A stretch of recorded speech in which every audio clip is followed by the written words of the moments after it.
again, ladies and gentlemen. I'm Bill. That's Ryan. This is BSing Sports. Thanks for being with us one more time. This week, we're going to be talking primarily football. As you can see, I've got my Eagles jersey on, Carson Wentz Eagles jersey. Ryan's got his Marvin Harrison jersey behind him. Speaking of which, Ryan, what's up with the Harrison jersey this week? Yeah, so for those of you that don't know, let me give a little bit of background. I'm about to go on a 2 or 3 minute rant about some serious issues that I've seen.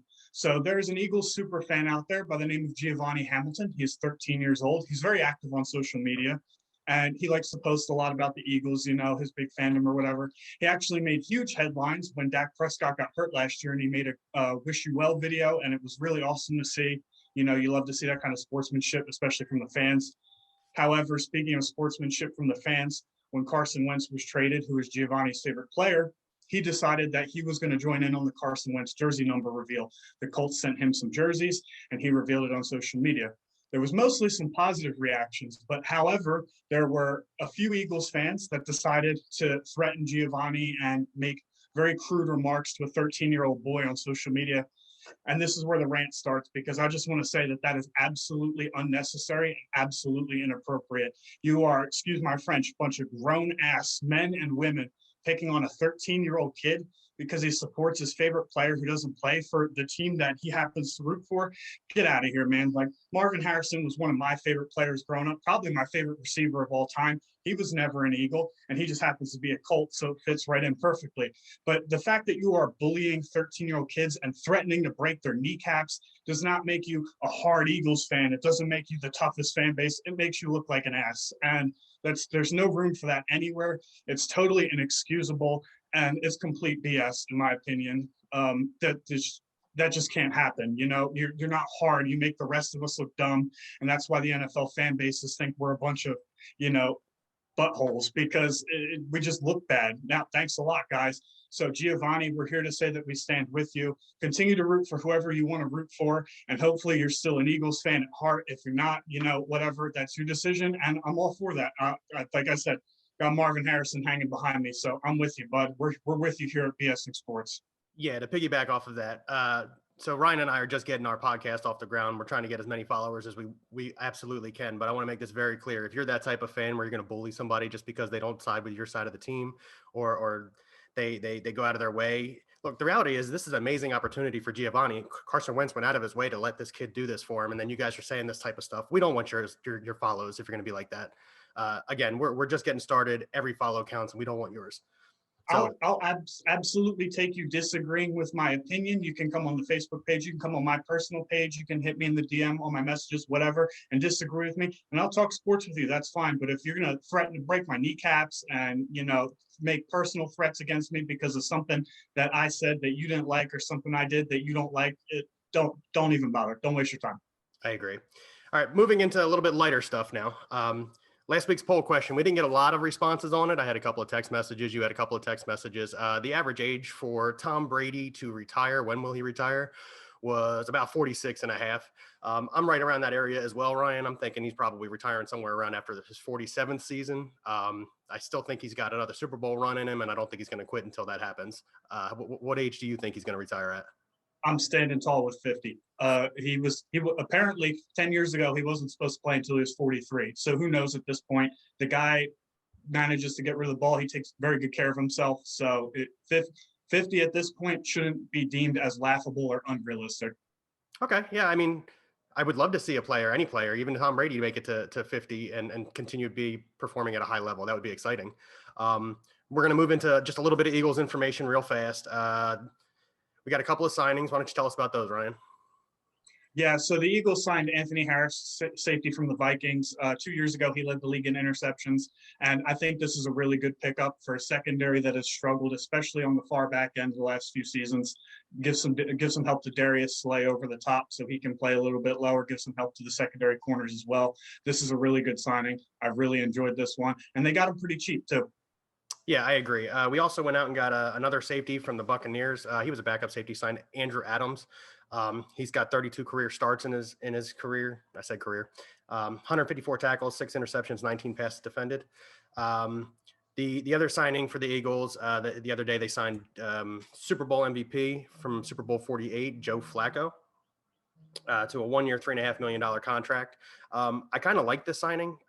It's likely that he sits on the side, even though he came out and he said, I don't want to be just that old quarterback on the sideline with a clipboard. I think he is going to be that old quarterback on the sideline with a clipboard. And he's got a lot of knowledge. His football IQ has been up. He's just not inherently talented. I know he won a Super Bowl. I know he won a Super Bowl MVP, but he really rode that defense through everything except for the Super Bowl. Yeah, that guy had the most amazing playoff run out of anybody that I've ever seen, and he rode the coattails of it. Just happened to be in a contract year, and the way sports work, you get paid when you do stuff like that. However, I think this is a very dangerous signing because if Jalen Hurts starts to show signs of struggle, this is a fan base that ran former would-be MVP off the team, in Carson Wentz. Jalen Hurts doesn't really have any pedigree. And as we've said before, Joe Flacco is a Super Bowl MVP. So if Jalen Hurts starts to struggle and the Eagles are actually in somewhat of a playoff contention, the fan base is going to be calling, I feel like. Joe Flacco's a local guy, went to Audubon High School. A couple of his brothers did too. I played baseball against one, wrestled against the other. So his family has ties to the South Jersey area. And he's finally coming home. That's exciting to play for the team that you grew up rooting for. Yeah, I mean, you make a lot of good points there. I could see that the fan base getting on new head coach Nick for, like you said, if Jalen Hurts struggles. I just had like a complete brain fart there. Moving on, it happens. We all get those. We're human. Happens to the best of us. Something that Howie Roseman was able to do in the offseason prior. We're going to talk about the draft pick that he traded away a little bit later, but he was very able to restructure multiple contracts in order to get under the salary cap so they could make these signings with Anthony Harris, Andrew Adams, and Joe Flacco.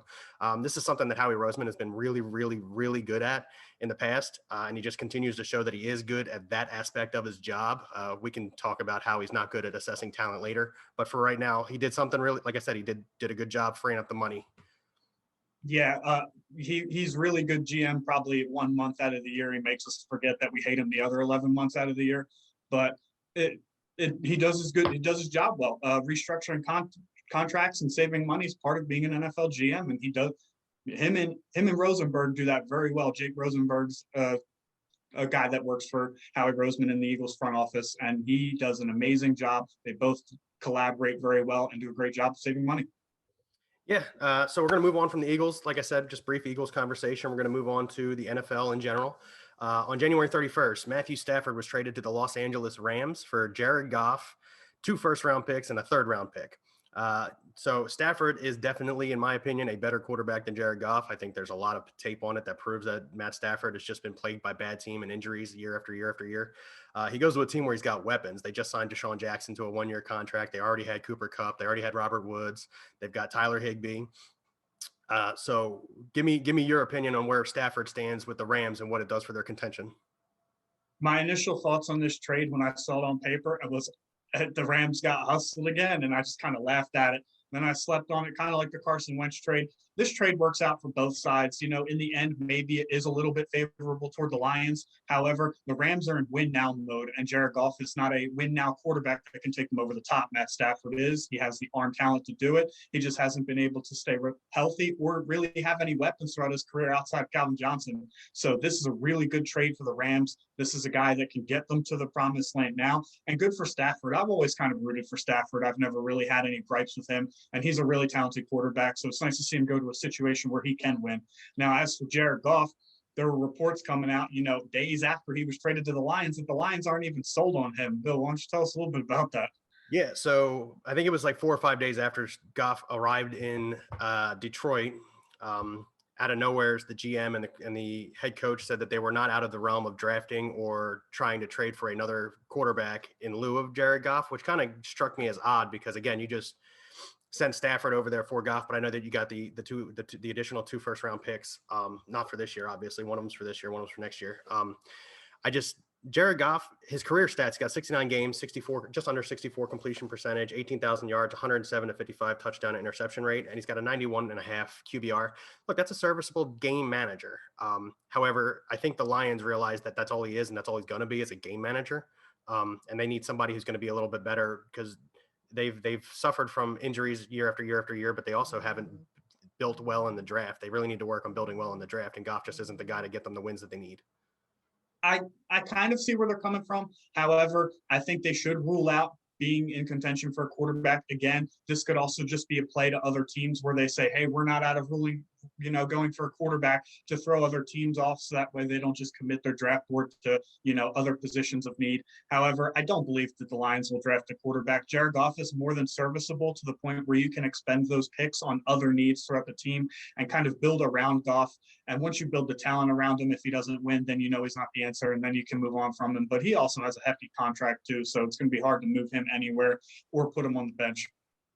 Yeah, I completely neglected to mention the contract. His contract is a big part of that as well. A couple of other free agent signings in the NFL. Jacoby Brissett signs with the Dolphins for 1 year, $5 million.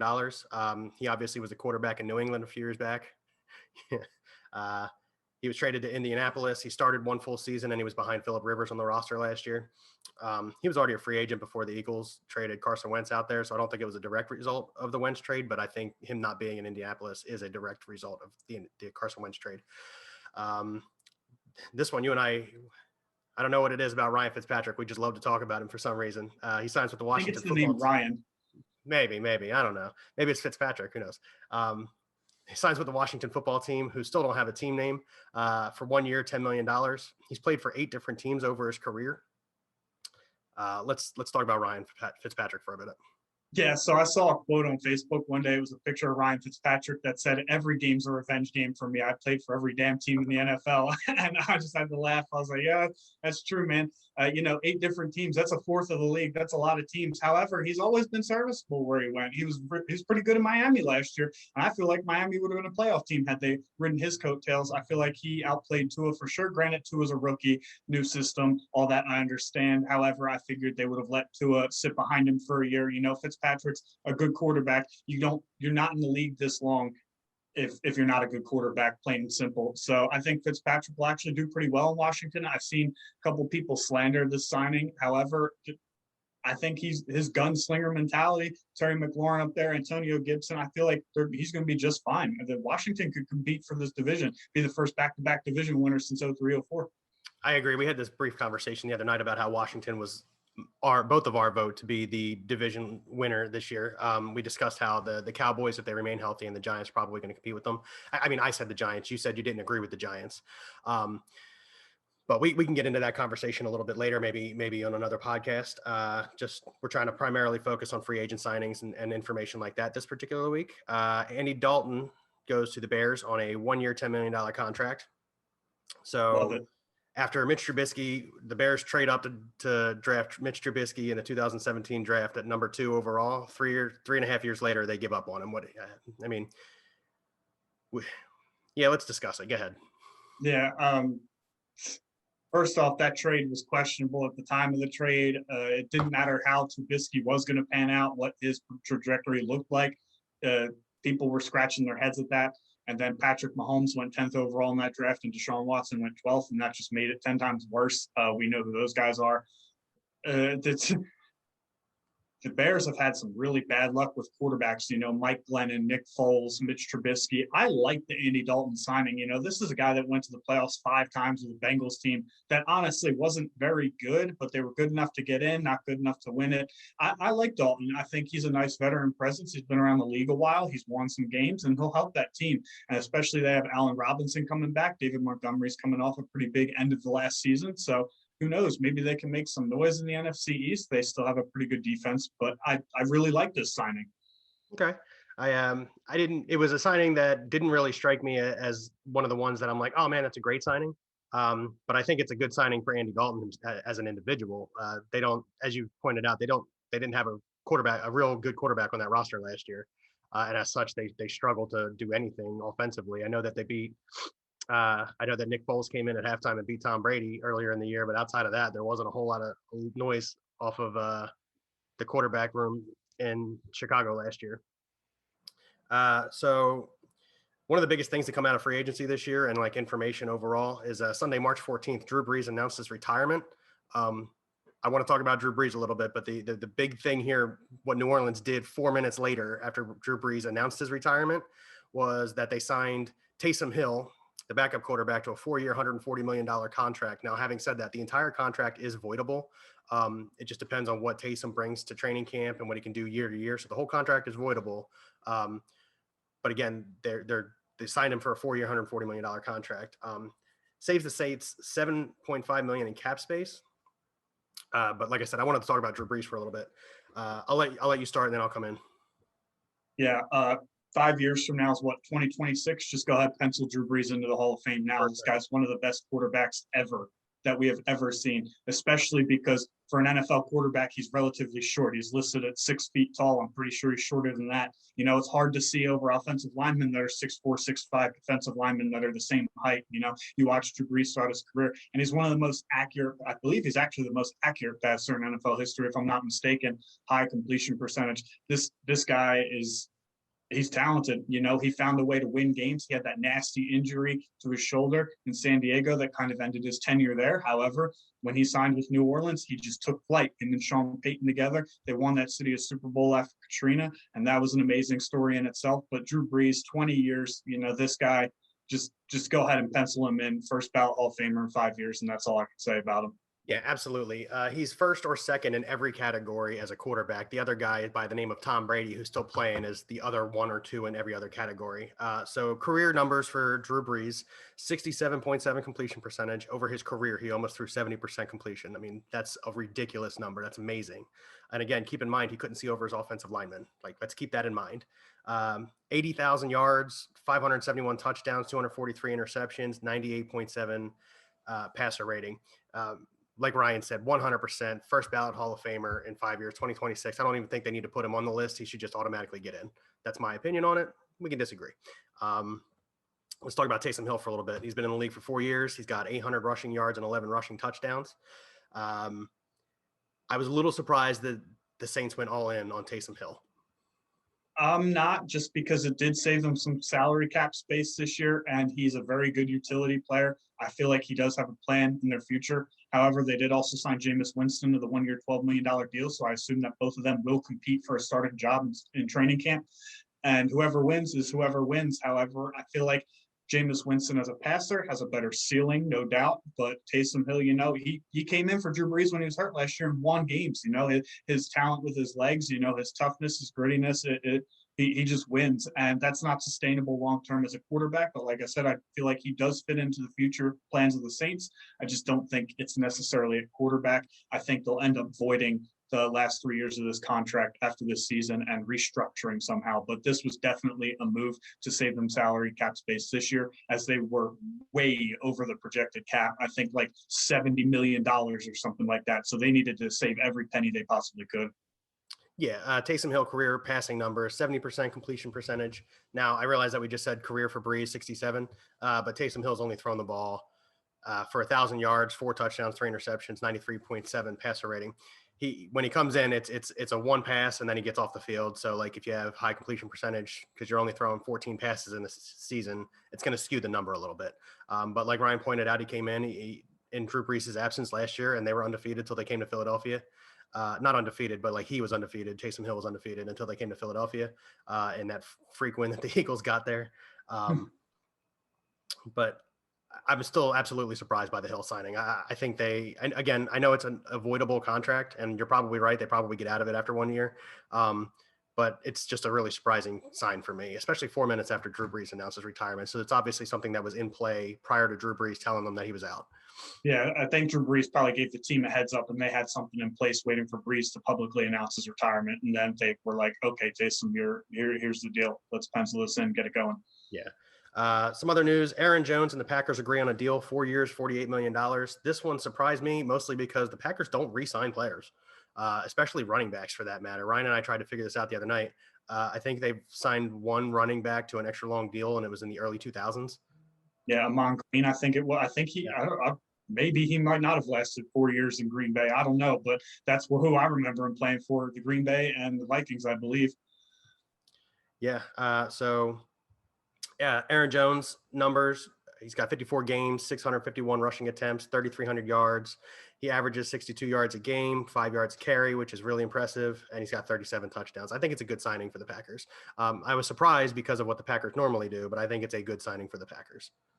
I'm on the fence about this signing. Aaron Jones obviously has the numbers. He's a good player. He's a good pass catching back, especially. However, they did just draft A.J. Dillon in the second round last year. And usually you don't do that with running backs unless they're going to become the bell cow. So, which for those of you that don't know, a bell cow back in the NFL is the guy that takes the majority of the workload of Christian McCaffrey, Derrick Henry, that type. But so it is an interesting signing. However, the direction of the league more so is like two backs now. The McCaffreys and the Henrys are kind of rare throughout the league anymore.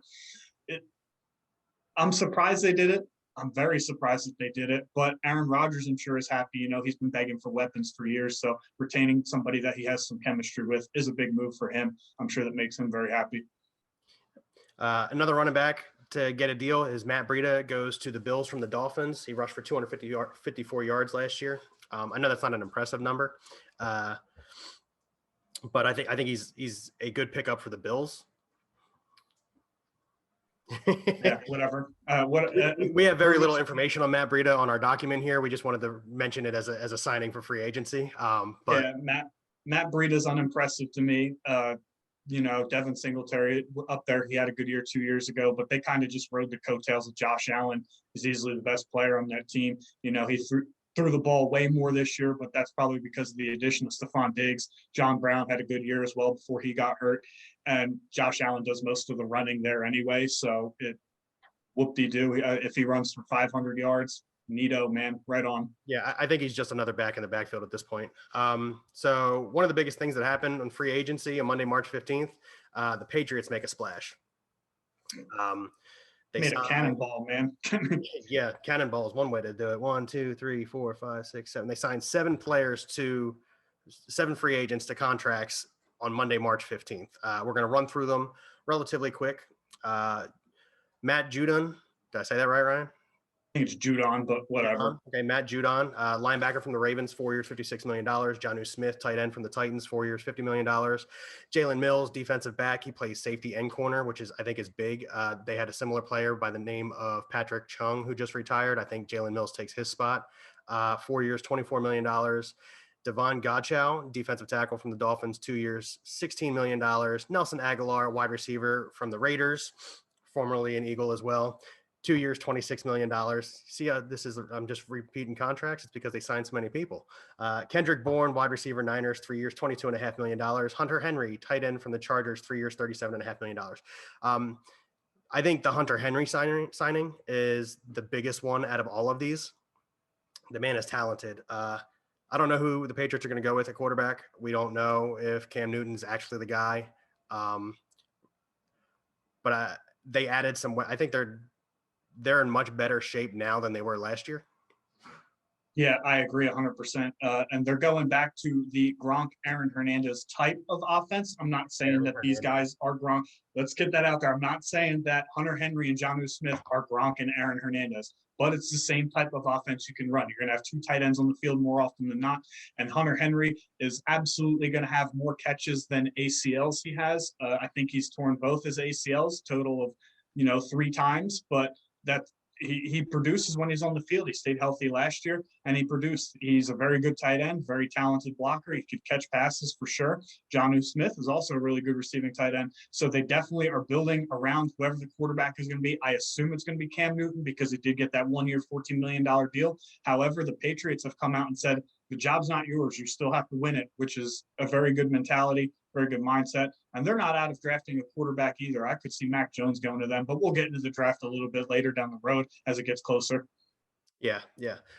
Some other news around the NFL. Tyreek Hill refuses to restructure his contract, states that once he is signed, he's signed. Ryan and I actually disagree on this pretty heavily. Last year, Tyreek Hill had some allegations against him, and the Chiefs stood by him 125%.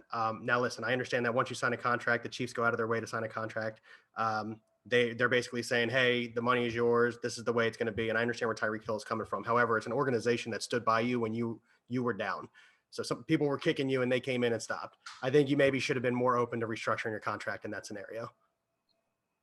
Like Bill said, I disagree 100%. The Chiefs penciled in this contract and they knew what they were getting themselves into. They knew that they were going to have to sign Patrick Mahomes. And if I was Tyreek Hill and I just watched Patrick Mahomes get $45 to $50 million a year, and then you come to me asking to restructure my contract so you can save money this upcoming year, I'm also saying no. You just cut 2 all-pro tackles off of our team because you need to save money. yeah, you're asking me to restructure my contract that I signed before Patrick signed his. No, I'm sorry, that's not going to fly. You knew what you were getting yourself into. You knew the potential that you were going to have to pay Mahomes that kind of money. Don't come asking me for favors. You should have thought about that ahead of time. Like I said, I do see where you're coming from. I just think from a teammate standpoint, maybe he should have been more open to it. That's all. I see your point. I'm not going to say that like I'm not like biased in my point. I see your point, but just in that scenario, I think that the Chiefs knew what they were getting themselves into. Okay. Kenny Galladay signs with the Giants, 4 years, $72 million. Good signing, very good signing. Kenny Galladay is a very talented receiver. He was probably the only weapon outside of Calvin Johnson that Matthew Stafford ever had. Big guy, can go up, get the jump ball, very good hands. I love Kenny Galladay. He's on my fantasy team 3 years in a row. So, this is a really good signing. Get weapons for Daniel Jones, build around Daniel Jones. So that way the Giants can figure out whether their problems are everywhere else for Daniel Jones. I think this is the year make or break for Daniel because you got Saquon Barkley coming back healthy. You just signed Galladay. Evan Ingram just played another full season, so he's healthy again. You got the weapons in place. The offense is there. If they don't produce, I wouldn't be shocked if they move off of Jones. Yeah, I do agree with you there. I think it's a make or break year for Daniel Jones. He's had an opportunity. He hasn't had stellar weapons, but he has had weapons, and he just hasn't capitalized with them. Everybody in the NL East last year was in playoff contention, and they had the ability and they had the healthy roster, and they couldn't get it done. Didn't know that football switched to baseball there, man. NFC East? I'm sorry. Wow, I did that. Thank you for calling me out on that. You admitted to the brain fart earlier, so anything you say that's wrong, you're good to go. You covered yourself. Fair enough. I've already mentioned Deshaun Jackson to the Rams. Like I said, Stafford's got a lot of weapons out there now. That team is going to be good. You have a way too early prediction for me for the Rams? Well, they're going to win the NL West. No, I'm just kidding. The NFC West. They'll definitely win the NFC West. They have the pieces in place to win now. I think they have very good defense. They have very good offense. They have a lot of big contracts out there, so I'm very surprised that they were able to make some of the moves that they were making. But, the geniuses in the front office, that's all I'm going to say. The Rams will be in the NFC Championship game. I don't know whether they'll win or not. There's a lot of talent in Tampa. They just re-signed every starter is coming back to Tampa from the Super Bowl team. So that's going to be deep. The Packers, they're always going to compete as long as Rodgers is there. So I don't know if they'll necessarily win the NFC Championship game, but I could see them getting there. All right. I like it. Sammy Watkins to the Ravens, 1 year, $6 million. I think that's a good signing for the Ravens. Watkins is still talented. He may not be a wide receiver 1 anymore, but he's definitely a high wide receiver 2. And given Lamar Jackson any weapons that you can at this point to try and show that he's not just a running quarterback, is for the best. How do you feel about Sammy Watkins? I agree. I bet you Lamar Jackson was kind of upset with the fact that the Ravens sat on their hands a little bit early in free agency and watched a bunch of other wide receivers like a Kenny Galladay go somewhere else.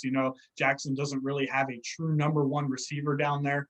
But Sammy Watkins I think Sammy Watkins could be a number 1. I think the only reason he wasn't is because he played on a team with Tyreek Hill and Travis Kelce. And it's kind of hard to get touches when you got those 2 guys in the same roster. So once he's healthy, I believe that this is going to be a very good signing. It's kind of like a prove-it deal, 1 year, little bit of money. I'm sure there's some incentives involved that I don't know off the top of my head. But he could produce. I could see him being an 800,000-yard receiver, 6 touchdowns, somewhere in that neighborhood. Okay. So some big news the last 2 days that come out. 49ers trade with the Dolphins to get the 3rd overall pick. And in return, the Dolphins get the 12th pick this year, a 3rd round pick this year, 2022 first round pick, and 2023 first round pick.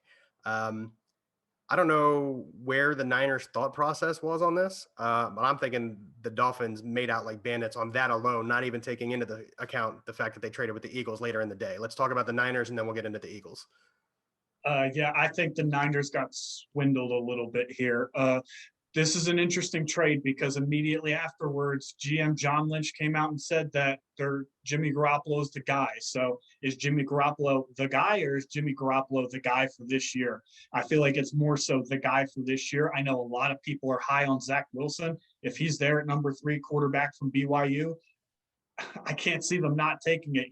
Kyle Shanahan has expressed that he is not necessarily sold on Jimmy G. You know, Jimmy G has started, you know, for 5 years, not necessarily with San Francisco, and he's made it out of September once. So he has a bit of a health history there. He doesn't stay healthy for very long. So I could definitely see them taking a quarterback at 3. And if Garoppolo's out by September again, congratulations, man. You got yourself a nice little tryout. Yeah, no, I agree that the Niners got swindled here. I don't think Garoppolo is the guy. I don't think a lot of people here's the thing, and it's confusing about Jimmy Garoppolo is he's 21-5 as a starter.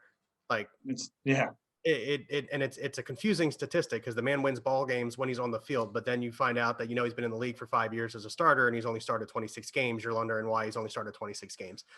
So I think the Niners 100% got beat here. I agree with you. I think if Zach Wilson's on the board, I don't see why they wouldn't take Zach Wilson. But hey, I mean, I guess we'll see.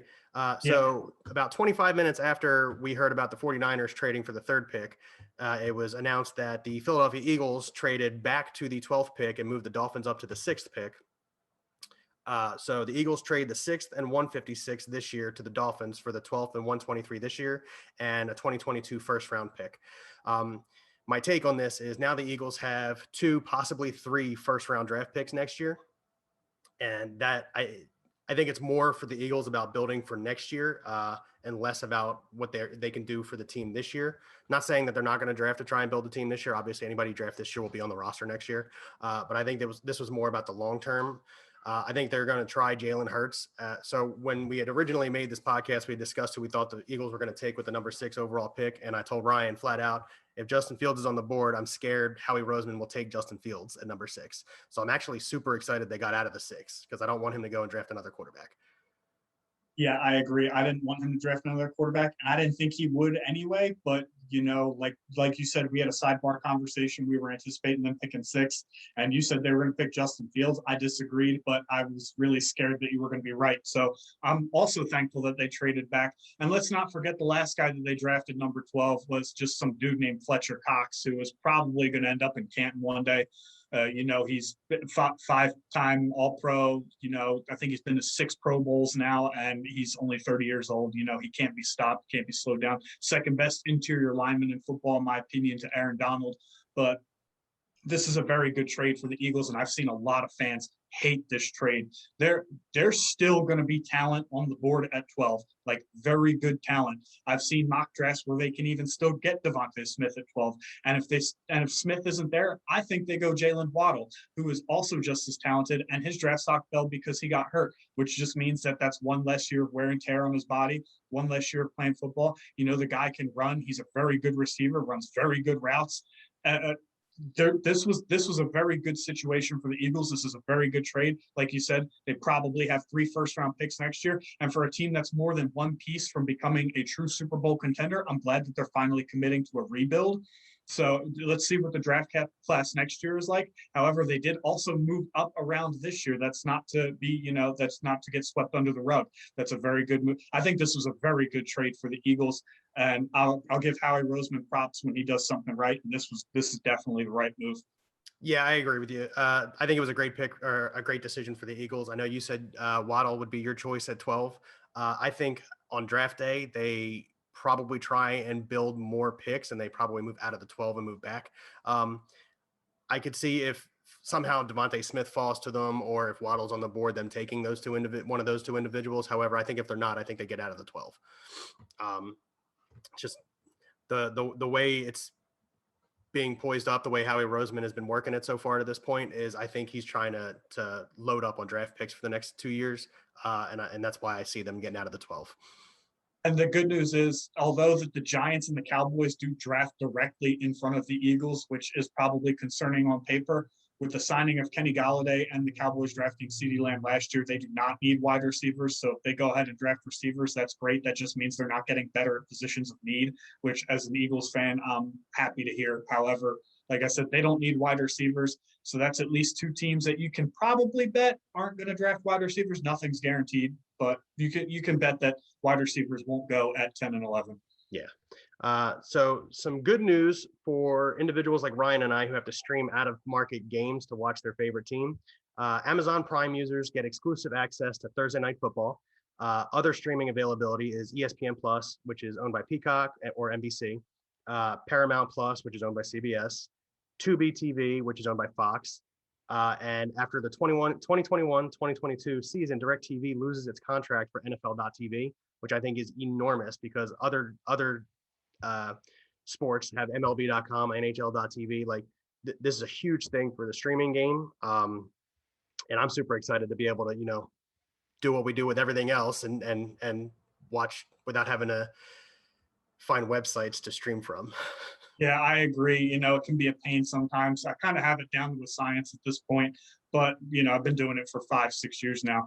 However, I believe that this is huge for the market. I really hate monopolized, businesses in general, but specifically sports watching because it's one of my favorite passions. So this is a really, really good move for them. Plus, I love Amazon Prime. Been locked into it forever. So cool. Now I don't have to go search on the internet. This is really good for a lot of people. Opens up a lot of options for people. So I'm really glad for the people. Just want to touch on something. We mentioned Deshaun Watson a little earlier. However, with the ongoing investigation, we are not going to touch that subject at all. So go ahead and read a news article, open up a local newspaper, whatever you want to do to get information on what's going on there. We're not going to discuss that on this show. Yeah, like Ryan said, it's just because it's an ongoing investigation. We're not touching it, especially since we're just getting started. We're just going to leave it alone until there's more solid, concrete information on it. However, we did make the statement that at this point in time, his stock is not very high, and if I was an Eagles fan, I could give up a 4th or a 5th round draft pick to pick him up right now. Yeah, and you know what? Even if they only want one first, so be it. That's a little bit of a risk, in my opinion. But I'd go ahead and offer the Texans pennies, and if they take it, cool, whatever. But again, that's about the extent we're going to talk about Deshaun Watson. All right, so that's pretty much going to do it for us here today on our podcast. We do have a poll question next week. We're going to be filming our podcast on Thursday, April 1st, which is opening day for baseball. So it will be primarily a baseball conversation. Our poll question is, who do you think will hit the most home runs this season? You don't need to give us the team. We'll just take the name. We can usually figure it out for ourselves. You don't really need to tell us how many home runs you think they're going to hit. Just tell us who you think is going to hit the most. We'll have the question posted at the same time, about 4:00 on Sunday afternoon, so you guys can get to it on our Facebook page. And as always, please follow, subscribe on YouTube. We are on Instagram now. We have just started a Twitter. Please follow us on every platform you can. Every follow counts. And we appreciate you guys. Thank you very much. Don't forget to share, guys. Just want to piggyback off what Bill said. Real quick, Bill, who do you think is going to hit the most home runs? Pete Alonso. Pete Alonso. Oh, you thinking bounce back here? Yes. Who do you got? Go ahead and give me Vladdy Jr. Oh, 22 years old. Okay. Go ahead and give me Vladdy Jr. Yeah, you can pencil me in for that one. Okay. Well, now everybody's seen what our picks are. We'll see at the end of the season. All right. Good luck. Good luck to everybody, playing this weekend. Good luck to, I know a couple little leagues are starting this weekend. So, good luck to the parents out there. It can be rough. And like I said, Giovanni, we're behind you. It's a rough crowd out there. So have a good day, guys. And we can't wait to hear your reactions and responses on BSing Sports. Bye.